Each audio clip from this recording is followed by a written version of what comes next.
अडाण नदीच्या बेटावर भागवत सप्ताह समाप्ती. 7 दिवसाचा भागवत सप्ताह संपन्न. 200 वर्षाची परंपरा गावकरी जोपासत आहे.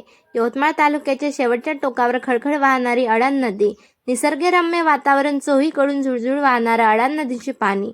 या ठिकाणी 200 वर्षापासूनची परंपरा गणगाव साकुर यांच्यामध्ये चोहीकडून अडाण नदीचे झुळझुळ पाणी वाहते. मधात निलेश चौधरी यांचे शेत आहे.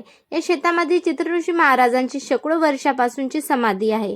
घाटंजी तालुक्यातील पाटा पांगरा ह्या गावचे मूळ रहिवासी असून त्यांनी सुरुवातीला भागवत सप्ताह सुरू केला. त्यानंतर तीर्थक्षेत्र उनकेश्वर, नांदेड जिल्ह्यातील गोलपेठ, पारडी तसेच साकुर गणगाव ह्या गावामध्ये भागवत सप्ताह घेत होते.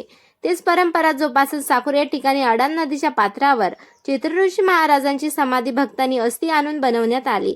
विशेष म्हणजे हरिभक्त अनंत शंकरराव आंबाडकर त्यांचे शिष्य होय सध्या या ठिकाणी भागवत सप्ताह करत आहेत. यामध्ये दोन्ही गावचा समावेश मोठ्या प्रमाणात असून खापर आजोबापासून परंपरा जोपासत असून या ठिकाणी ज्वारी भरडून कन्याचे जेवण दिले जाते आणि पंचमी वांगे, पालक, मेथी, कोथिंबीर, चमकुरा अशा विविध भाज्यांचे मिश्रण करून भाजी व कन्या हजारो लोक जेवण करून जातात. भागवत समाप्तीच्या दिवशी गुणवंत महाराज पाटा पांगरा यांच्या हस्ते पूजन करून दहीहंडी केल्यानंतर समाप्ती केल्या जाते. यवतमाळ जिल्ह्यात काय विदर्भातील चंद्रपूर, गडचिरोली, भंडारा, गोंदिया या ठिकाणचे भाऊक इथल्या भोजनाचा आनंद घेऊन तीर्थ म्हणून अडाण नदीचे पाणी घेऊन जातात.